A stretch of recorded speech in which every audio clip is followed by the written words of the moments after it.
सिंधुदुर्गातील चिपी विमानतळाने आज विमान वाहतूक क्षेत्रात महत्त्वपूर्ण टप्पा गाठलाय। डीजीसीए कडून IFR लायसन व ऑपरेशनसाठी मंजुरी मिळाल्यामुळे आता या विमानतळावर रात्रंदिवस सर्व ऋतूंमध्ये सुरक्षित विमान सेवा सुरू होणार आहे। त्यामुळे नाईट लँडिंगसह 24 तास उड्डाणे शक्य होणार आहेत। या मंजुरीनंतर विमानतळावरील पार्किंग क्षमता 3 वरून 6 विमानांपर्यंत वाढवण्यात आली असून विमानतळाची कार्यक्षमता दुप्पट झाली आहे।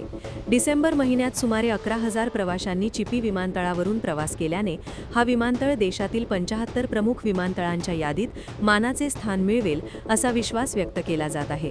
लवकरच मुंबई सिंधुदुर्ग थेट विमानसेवाही सुरू होण्याची शक्यता असून यामुळे पर्यटनाला मोठी चालना मिळणार आहे। परिणामी कोकणच्या आर्थिक, पर्यटन आणि सर्वांगीण विकासाला नवी बळ मिळेल।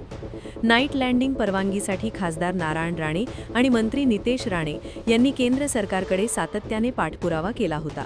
तसेच चिपी विमानतळासाठी आवश्यक असलेला वीज पुरवठा सुरळीत करण्यासाठी पालकमंत्री नितेश राणे यांनी जिल्हा नियोजनमधून 2.5 कोटी रुपयांचा निधी उपलब्ध करून दिला होता। मुख्यमंत्री देवेंद्र फडणवीस यांनीही केंद्र सरकार आणि नागरी विमान वाहतूक मंत्रालयाशी आवश्यक समन्वय व पत्रव्यवहार करून या प्रक्रियेला गती दिली।